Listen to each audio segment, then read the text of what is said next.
So, when an author, oh, it's my myth, of course. I mean, I have no idea if this is fact or not. But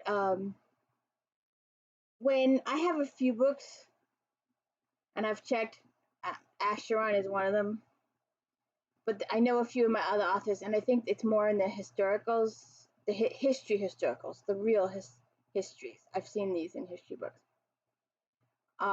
Like maybe McCullough, maybe he had a few. But anyway, you see, I don't know if you can see.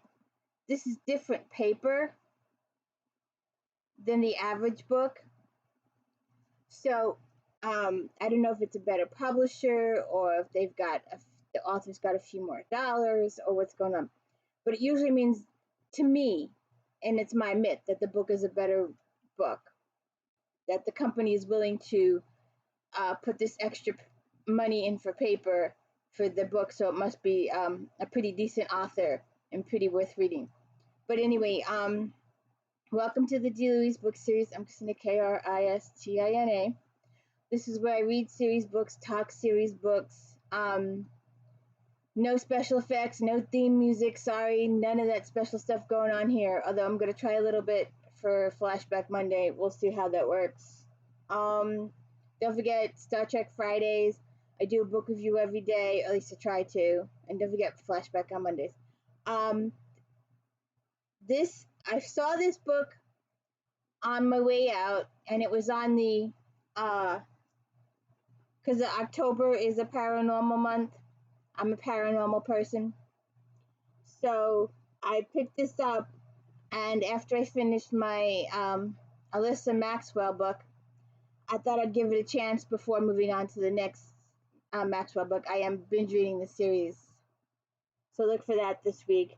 I need to get back to Laurel, JD Robb, Sands, Sparks, and everybody else back here. But I took a break. I thought this would be a couple days. It wasn't. It was just a few hours because I really got into it. At first, I had a problem that there were so many POVs, but technically it's one POV. This woman, all right, let me get to it here. It's a witch in time, Constance Sayers. So I picked it up, and it's good. I almost put it down at one point when it started doing with all the POVs, but then I realized it was a little easier to follow than separate things. So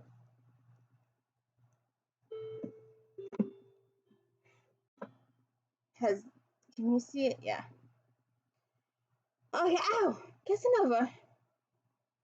He needs, and he's one of the few cats that needs with all four paws at the same time, and he will go in circles, kneading with all four paws. But those nails hurt, Ow, Casanova, ow, Casanova. I should put a blanket on my lap.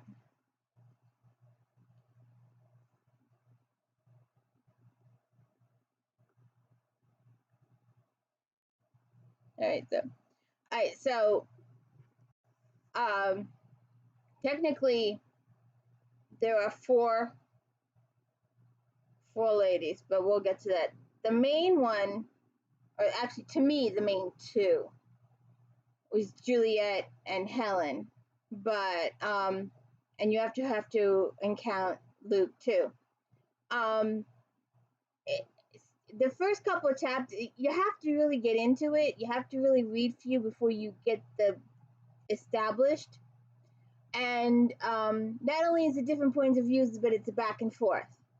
It's to 2012, back to 1895, back to 2012, back to 1895, and you're just getting into the rhythm, and all of a sudden 1943 comes into it, or something like that. And then you're like, and you're like trying to work that out, and then 1970 comes in, and you're like, what? Just okay.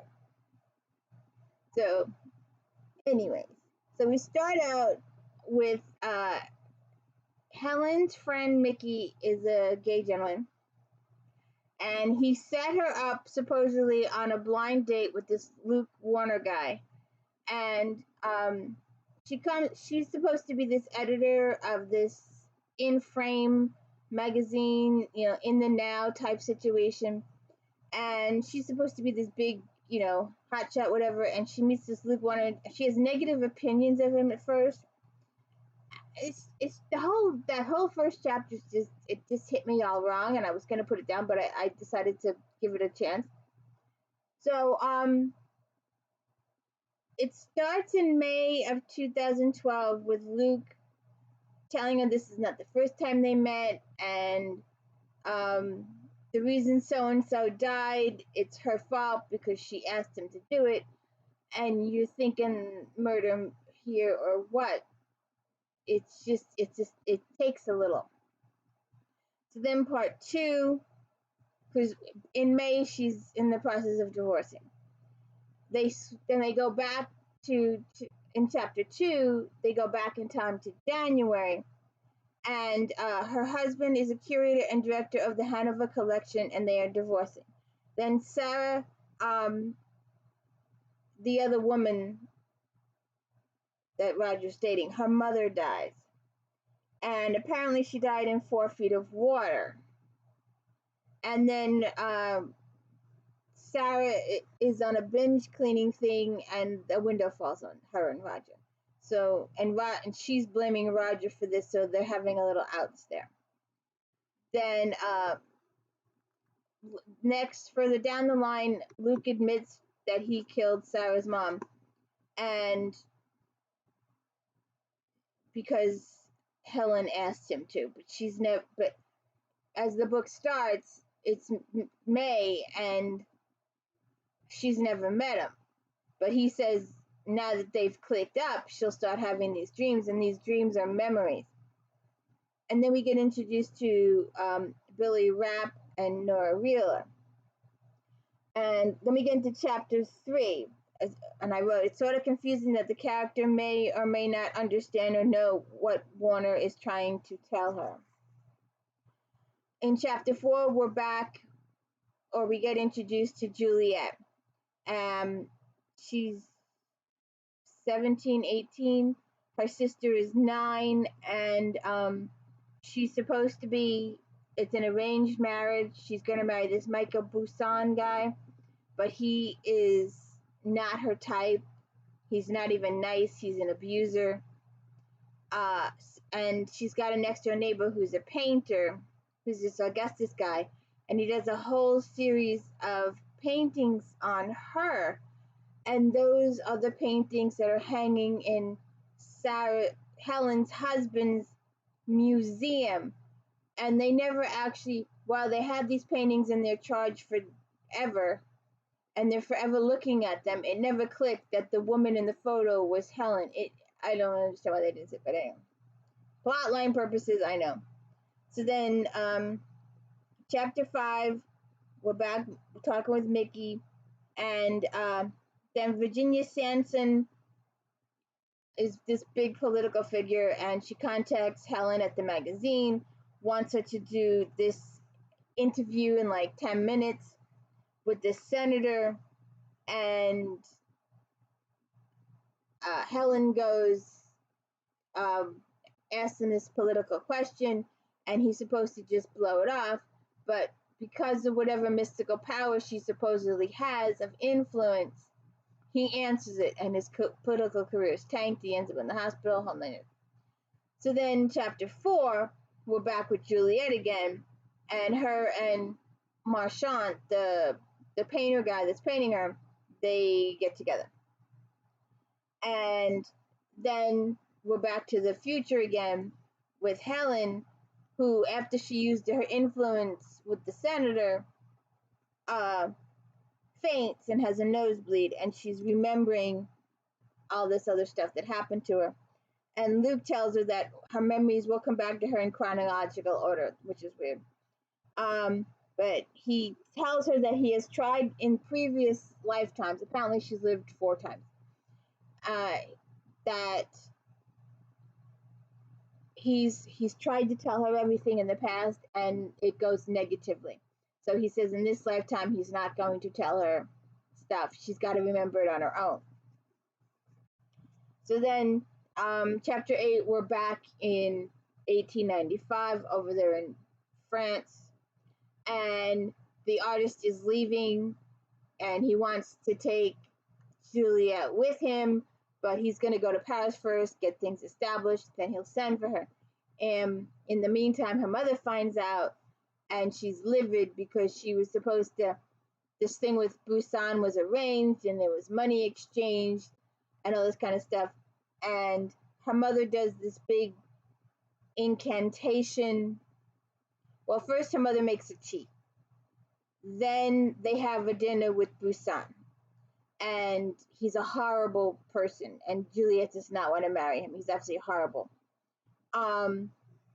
Then her parents tell her that this marriage must take place. They need it for the financial arrangements. Then she goes to Marchand the next day, and she overhears her mother yelling at Marchand. She's discovered her daughter's relationship with Marchand. Then we skip back to the future, and Luke tells her that she's been 4 people: Juliet, Nora, and Sandra, and now Helen. He says he failed Juliet, and he says later she tells him Nora was her favorite. He says it's been 41 years since they have seen each other. Back to next chapter, we're back to Juliet. Her mother tells her that she has put the family in danger with her relationship with Marchand, and her mother brings out candles and other materials, and causes Juliet to have a miscarriage, and apparently all future carnations of Juliet will be unable to bear children due to her mother's spell. Another thing that her mother did was make this pact with the devil, and her intention was to curse only Marchand, but instead she cursed her daughter and Marchand and Luke. So there's 3 people involved in the curse unknown to the mother, and the mother gave her life for this curse to work. Her mother sacrificed herself for the curse. So her mother dies, Marchand leaves, and all of a sudden this letter arrives and says that she's to go to Paris, and she's going to go live with this Luke guy as a maid. And that was a pretense for her father. She's actually just going to go, and he's going to pretend to be her uncle. So Lucian is going to pretend to be her uncle. She goes, she lives a really good life, but she's resentful over Marchand. So Juliet's father takes her to the train, and she sees this woman at the train. And while they're there, her father tells her how he met the mother. And I don't know too much about that woman on the train. I'm not sure it was really explained what was going on there. So she arrives at Lucian and is greeted by his secretary, Paul. And like I said before, she's treated more as a guest or a relation than a maid. And she's just going to live there. And eventually, he tells Juliet he is connected to her mother, but will not tell her any particulars at this time. Then we're back in the future, and her friend Mickey takes Helen shopping for Jess to go to the opera because Luke says they need to go to the opera. And they go to Madame Rickety, a Jamaican fortune teller, and she says she sees 4 lives in her hand, but only 1 love life. And she tells her to leave immediately because she's been cursed by the devil. Then we're back with Juliet in the past. Her father sends word that he is getting a second marriage. Varnia gives her money, or Luke gives her money, to send to her father and to tell her father that it was a wedding gift. They go with that. So they go to this opera, and in the evening, and they run into Marchand, who has moved on. Marchand is mad at Juliet because she was his muse, and now that she's left, he's unartistic, he's unable to do his craft, and he's moved on with a new life and family, and he hates her and he never wants to see her again. And Juliet is just devastated because here she's been pinning for this guy for almost 2 years. So then we're back now. Then when still with Juliet. So later they're at a bookstore or something, and Juliet overhears a conversation talking about the fortune teller, and she later witnesses Rainier having intercourse with a prostitute. She turns and leaves, and the same lady she saw at the train station the next day, the day her father took her, arrives, and this never really explained. So then Angier commits suicide. Ronnie is angry that she saw him with the prostitute, and he leaves. Then we're back with Helen in the future, and she meets Malik, a man who's going to help her with the devil mark. He says that Madame Fendi explains the curse to her. It's all planned out. She's got an administrator to protect her, which is Luke, and she will die at the end of the month. She dies at the age of 34 over and over again, and she will live as long as the person who put the curse on her, and that was her mother, and her mother died at 34. So that's why she only lives to 34. We'll get to this later. So she asks him how to break the curse, and she needs to get blood from someone of the original object. So, would you come here? So she's got to put this plan together. So then we go back to 1898, and we're going to the funeral of Philip Angier. Varnier leaves for several months and comes back, and he's married. He's decided that the temptation of Juliet was too much. His next reincarnation, Luke, realizes that was a huge mistake and that destroyed the relationship. But in this time frame, he's got this new wife, Lisette, and then we're back in the future with Helen, reveals that Roger was the reincarnation of Marchant. And it's revealed that she will always marry Marchant's counterpart in the future. They will always break up or die or whatever. Luke will always arrive at this juncture, and a few months later, or on her 31st birthday, she will die, and it'll be reoccurring forever. She also yells at Luke for marrying Luchant, which, you know, come here. You're driving me crazy. Come here. Come here. Come here. You're driving me crazy. Come here. Lord have mercy.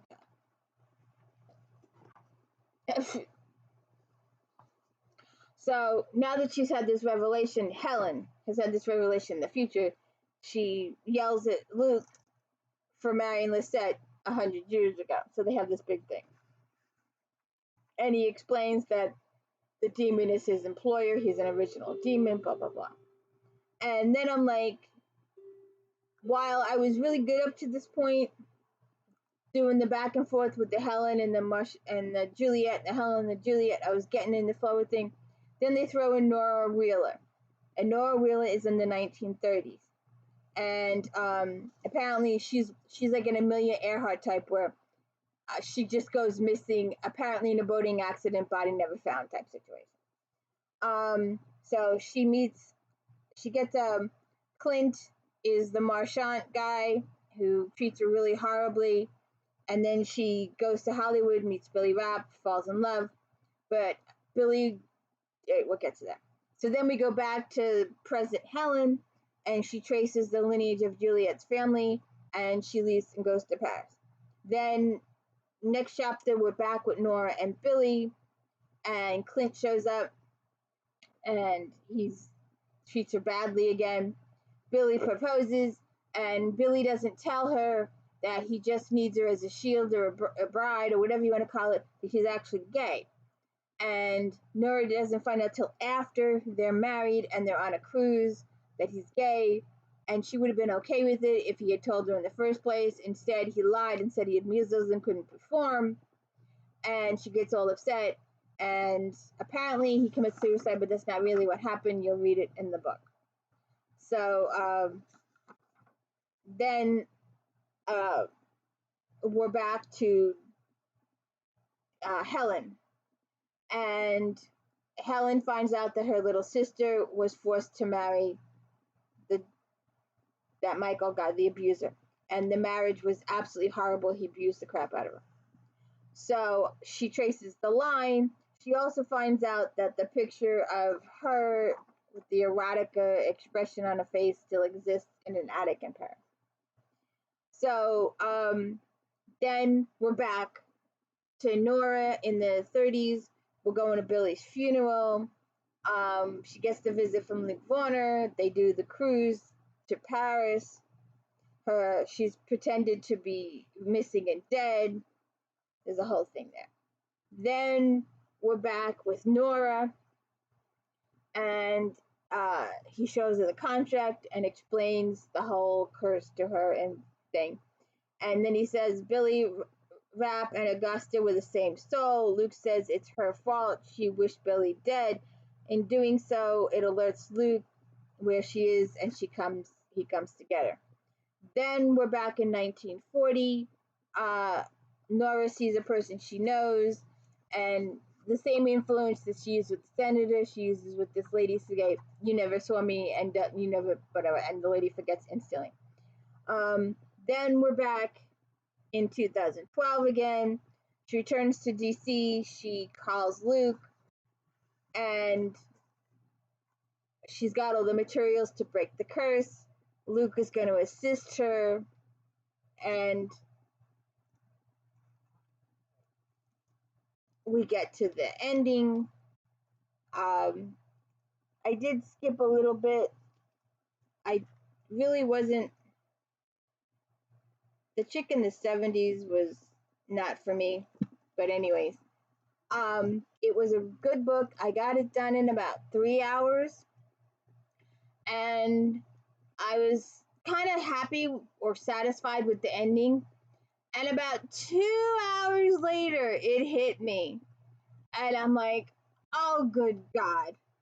So you'll have to let me know if you get the huge, massive egg in the face, pie in the face when you read the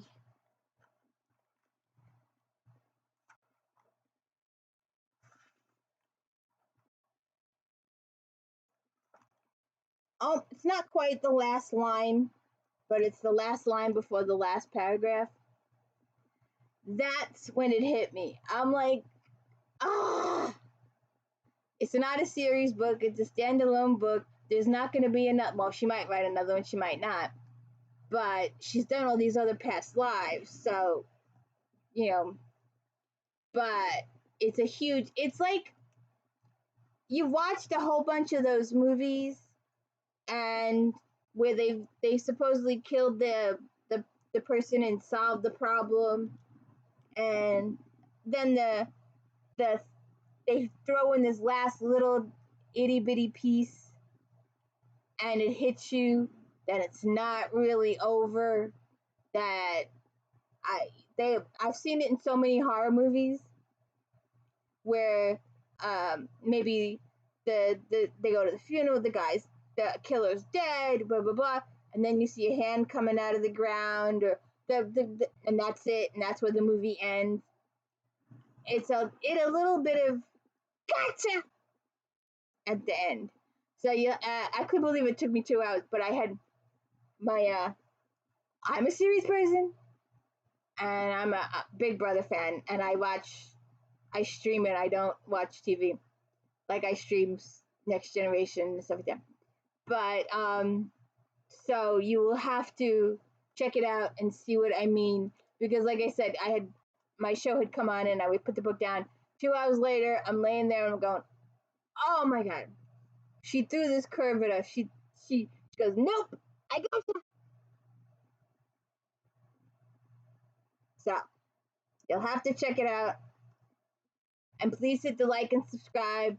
You've all I've got. It's been over 10 months now, and all these other book people have thousands upon thousands.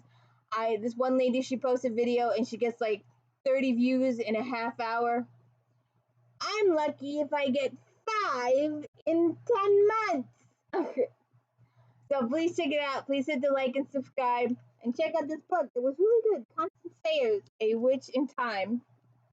And please check it out. And don't forget Flashback Mondays, Star Trek Next Generation Fridays, and my daily book reviews. And I'm currently binge reading Alyssa Maxwell. So thank you.